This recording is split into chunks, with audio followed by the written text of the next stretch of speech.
Everyone's reading the Detroit Native Sun, even our competitors. We've got the best writers, best coverage, and best ad rates to draw new clients to your business. Advertise with us for as little as $35. All ads include a free design and will be featured in both our print version newspaper and online. Call today for a free price quote and take advantage of our specials. When you purchase any full or half page for 2 months, we'll give you the third month free. That's right, you can reach another potential 50,000 to 100,000 clients for free. After all, three's the charm in advertising. Call today at 313-457-5944 or email us at DetroitNativeSunNews@gmail.com or visit our website at www.DetroitNativeSunOnline.com. We're waiting for your call. 313-457-5944. Good afternoon, mid-morning. Thank you for attending our show today. And first of all, as you know, I always like to give my blessings and thanks to those who have helped support Motown Women Veterans, which is a big shout out to Valerie Lockhart for allowing Motown Women Veterans to have this platform to bring you resources and information about things that's going on in the community for our veterans. And also, I would like to thank all the ladies across the nation for signing up for our 6th annual Myrtle Beach trip. We're looking forward to seeing you. That'll be August 14th through the 18th. And we're looking to have a good time as we do every year. So if you miss our Myrtle Beach trip this year, we are always doing it, providing the Lord to give us the blessings to do it, the second week in August. So look for those dates for next year, again, if you missed the date for this year. Today we have a special guest, Mr. Reverend Jones. He's known as the Dancing Poet. Mr. Jones has done so much wonderful work in the community for our veterans, and I am so honored, really, really honored to have him on the show. Mr. Reverend Jones and I, we met at the Chapter 9 Vietnam Veterans of America, and just formed a beautiful, beautiful friendship from that point on.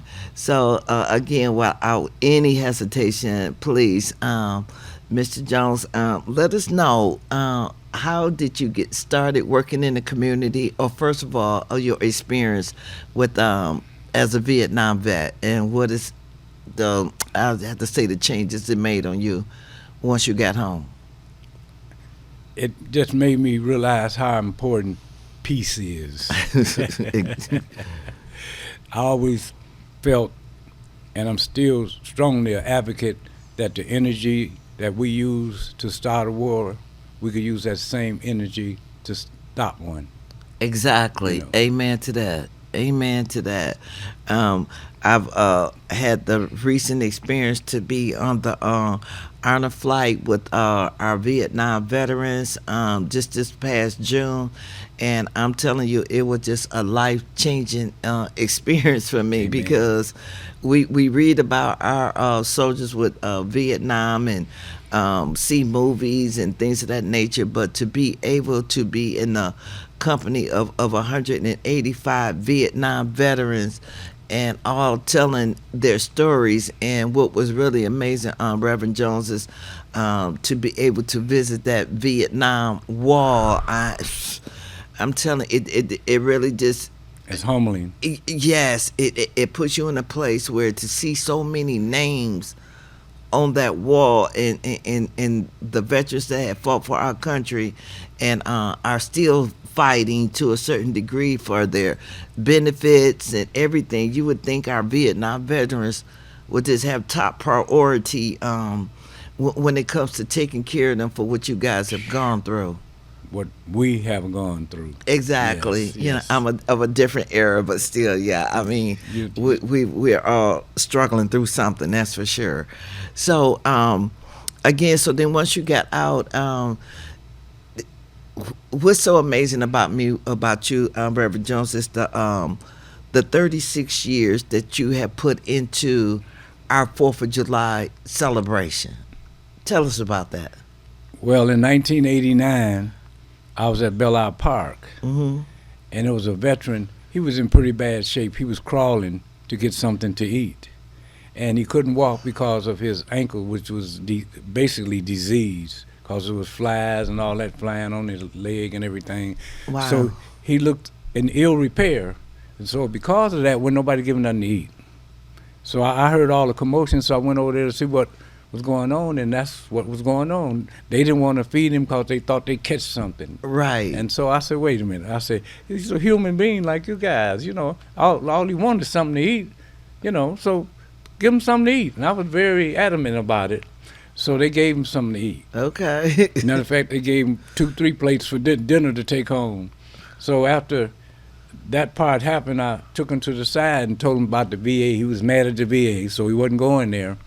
And so on the way home, he lived at the park too, cause it was warm, so that was his abode. That's where he lived. Mm-hmm. So on the way home, the Lord moved my heart and said, Michael, I don't never want to see a veteran hungry, especially on the 4th of July.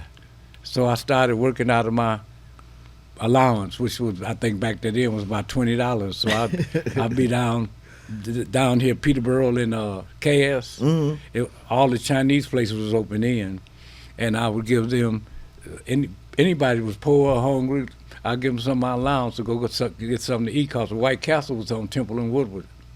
Oh, And, good old White Castles. The old White, yeah. And so that's how basically it started. And then veterans started coming up there asking me about their situation and could I give them a little more money. Until one time I did it and gave my money away, my car fare to get 8 miles away. And I was so concerned, I just started walking toward downtown. I said, I'm going to get home some kind of way. And there was a man who was drunk, and he was going on all sides of the sidewalk. I was too tired to go on the other side of the street. I said, I'm not moving. And so he gets up to me, he said, hey. And I said, yeah. He says, want a drink? I said, I don't drink. He says, well, you drink something, don't you? I said, yeah, I drink water and pop. He said, well, here. He put some money in my hand, right? I don't know what it was. So I get part the way downtown, open up with $5. That was my car fare. That was enough to get me breakfast at Kinsel's or one of them drugstores. We're talking a long time ago, right? Oh, yeah, for sure. For $1, I got toast, toast, coffee, and an egg, something like that, for 99 cents. Mm-hmm. And so I had $4 left. I was able to go home, still have some change, you know. So that's how it basically started. And each year it got bigger. It got bigger. I did it out of my own pocket for about, I say, 10, 12 years. Yes. And then after a while, the church, Christ the King Catholic Church in Detroit, Michigan, 2800 Grand River Avenue, 48219. All right. And their phone number is 313-535-1211. They let me basically get up on an altar and tell them the situation. And every year, people give me money. After I told them, the congregation give me money. They give me 10, 5, some give me 20, some give me 30. So for 36 years, this has happened basically because of them. And then the Writers Guild, Detroit Writers Guild, they joined in. And you could go to DetroitWritersGuild.org and see information about them, right? And they faithfully, they give me 200 every year. Blessings. I had the honor of working with Reverend Jones last year on the 4th of July, and I'm telling you, it was truly amazing. The events are generally held right there at Cass Corridor, where the city has pretty much tried to move all of our homeless personnel, and also veterans. But Reverend Jones, he stands fast, and we served, oh my God, 50, 60 the people. I mean, it was just really 50 to 350. Yeah. That's the most we ever fed was 350. Oh yeah, it was quite a turnout, and it was just amazing. Again, how we can forget about are homeless, because anybody can be in that situation, especially in this day and time with going on with our government. And so it was just a humble experience to be able to be there and be on the serving line. And they also take clothing donations and toiletries and what have you. So again, this has just been an honorable experience with Reverend Jones. And not only that, every year now for 22 years, Mr. Jones, that you do a Valentine's Day Yes. celebration. Amazing. Well, actually, that started kind of humbly, especially at the Catholic Church. You just don't do a lot of stuff there. They very, very strict, trust me. So how I got connected with Christ the King Catholic Church anyway started years ago. We were put out on the street. My mother and 4 kids at the time on 15th Street, and it was in December, and she was crying, and so I just took off running up the street to Grand River and 15th Street, and at the time it was a Catholic church, and I didn't know all the titles, and I ran across the street and sat on the steps, and I was crying, and a nun came out and talked to me and said, "Come on in and tell me what's going on," and I wouldn't. I said, "My mother told me not to talk to strangers." So she said, "How about some hot chocolate and cookies?" That was it. I went in and told my story, and they drove down the street. Her and Father Morrell, they drove down the street. They saw the furniture, so they knew where to stop. So make a long story short, he found out what was going on from my mom, and he paid rent for like 6 months, turned a light and gas on, and bought us some mattresses because we were sleeping on springs and what you call it, covers and blankets, whatever we could sleep on, all of us in bed together, keep each other warm. That was the situation. Man. Yeah. And I found out later that was a Catholic church. So that was my connection way back then. And Christ the King, they embraced me. You know, as an older man, they embraced me 40 years ago. They embraced me. And I asked the priest one day, he's retired now. I said, "Look, why don't you let me do some poetry down here?" And he said, "Poetry?" He said, "You think they want to hear poetry?" He said, "You think they would do some poetry down here?" He said, "How would you do it?" And I told him what I knew at the time, because I was very young and didn't know a lot about the poetry stuff. And so 6 months later, he sat next to me and said, "Let's do it." And I said, "Okay." And so 22 years later, here we go. Okay. And so, but what we do, we give you, it's free admission, free entertainment. Our theme is celebrate love through poetry, and we feed you. And my wife is the caterer.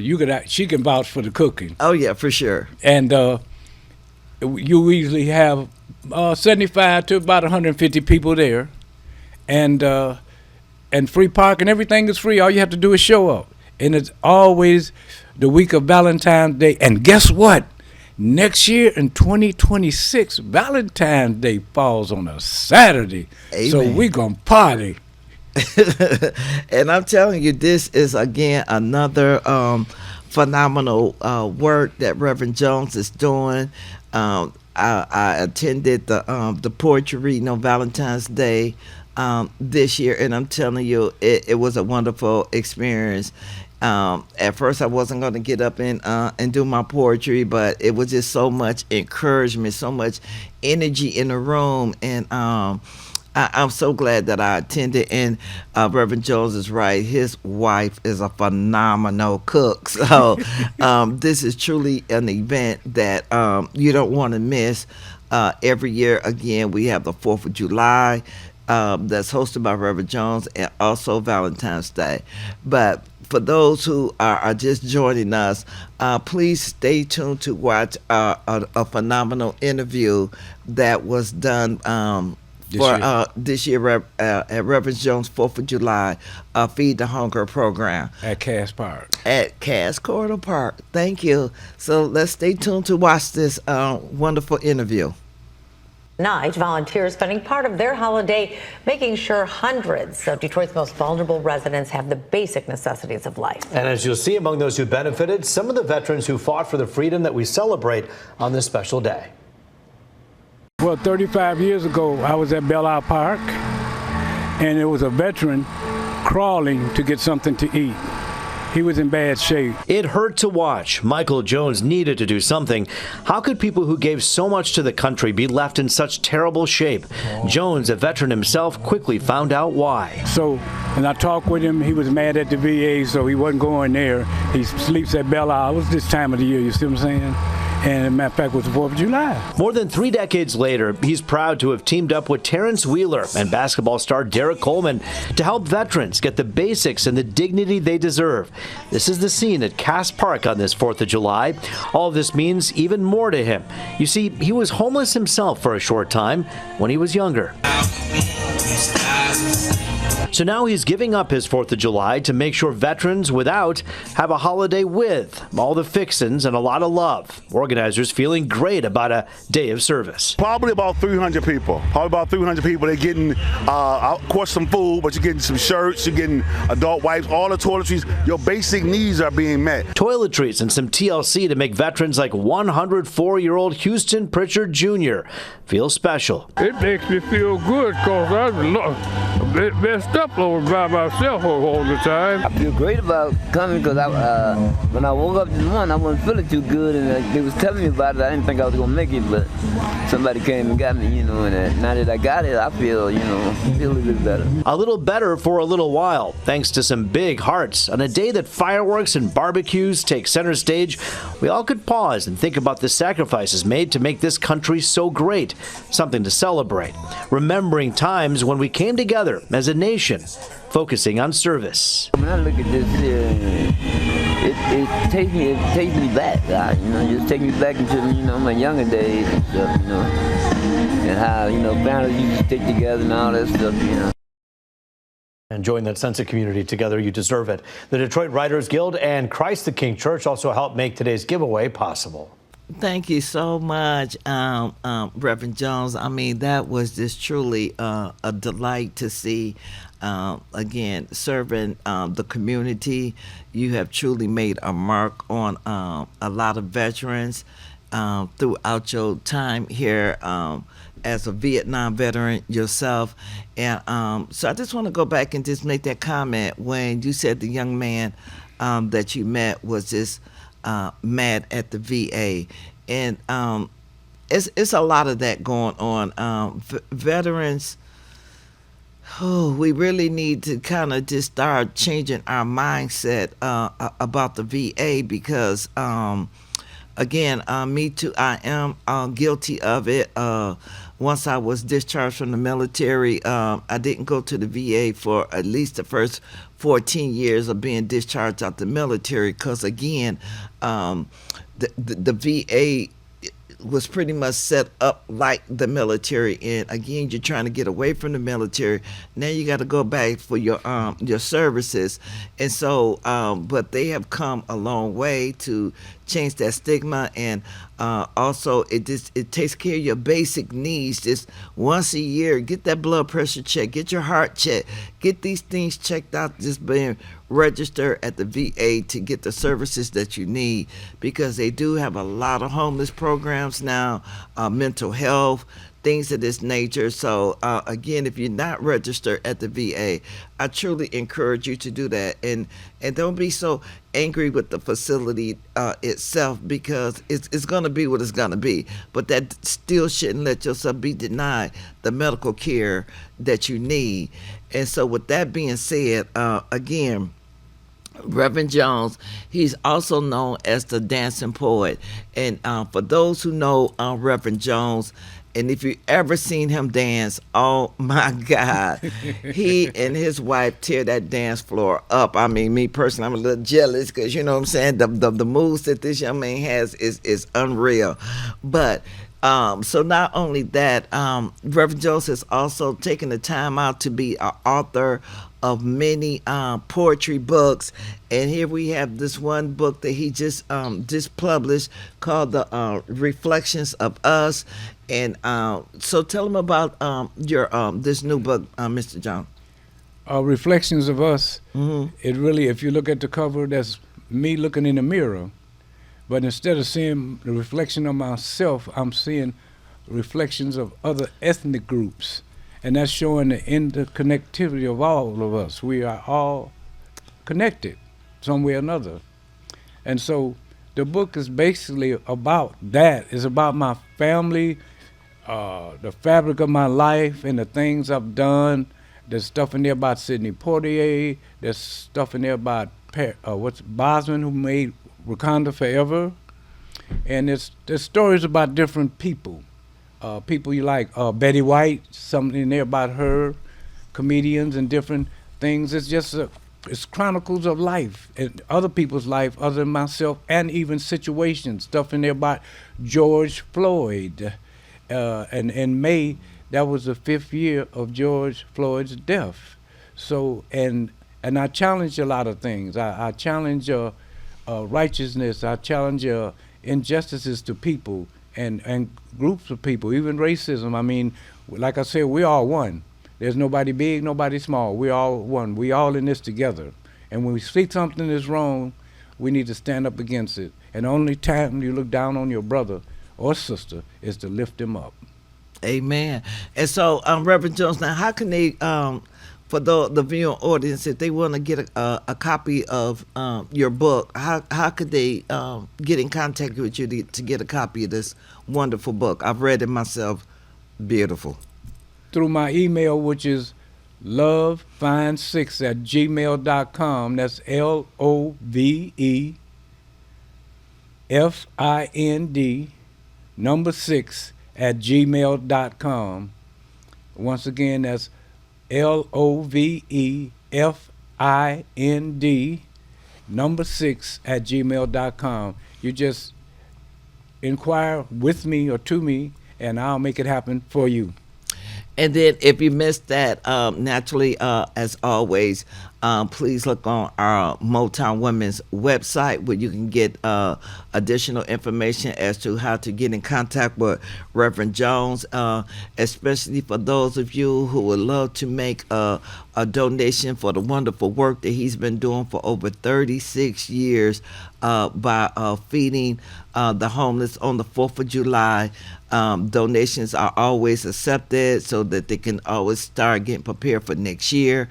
And you can find this information on MotownWVA.org. That's MotownWVA.org, the Motown Women's Veterans website, again, where you can find information to get in contact with Reverend Jones as he continues to be blessed to do the phenomenal work that he is doing in the community. And also, for those of you who like more information, again, you know I have been working hard to get our own honor flight for our women veterans. I spoke to the young lady yesterday, as a matter of fact, and we're hoping to get a set date for 2026, and if not, then it will have to be postponed to 2027. But either way it go, it's definitely going to be in the making.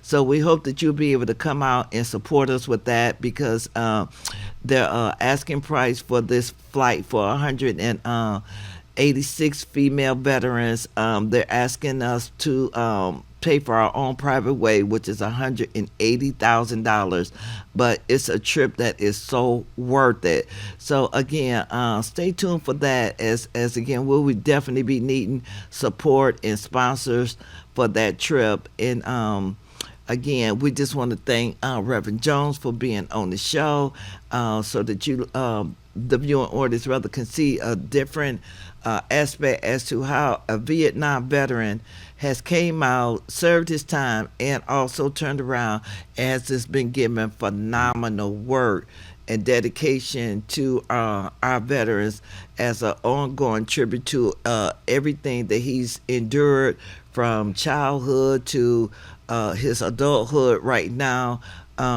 Amazing story, and I just want to thank him so much. I'm so honored to have met him. So, I got some. yeah. Mm-hmm. Okay. I just like to say one thing. I also do praise dancing, and I love to come to your church and do my poetry and dance for you. I have videos on YouTube, If you'd like to see some of the video, I think I have about 35 on there. Okay. And it would be Michael Jones Dancing Poet Detroit. That's my channel, and check me out. So if you have some special occasions at your church and want to see me throw down, do what I love to come to your church and share it with you. I do poetry, then I dance. And I tell you what, you'll love it. You can contact me again, LOVEFIND, 6@gmail.com. I'm hoping to hear from you one way or another.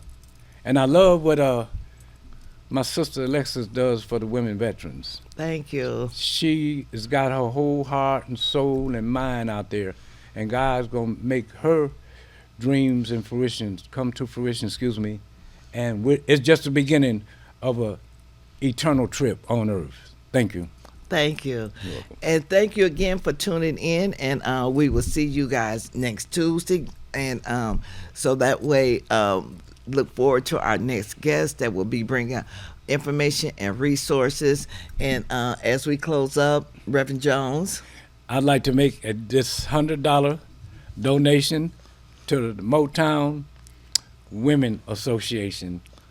Thank you so much, Reverend Jones. And see, this is the blessings that we women veterans need, because again, we're overlooked, and again, there's so much work that needs to be done for our women veterans as well. And we cannot thank you enough, Reverend Dave, for this donation that will truly go a long way within our organization.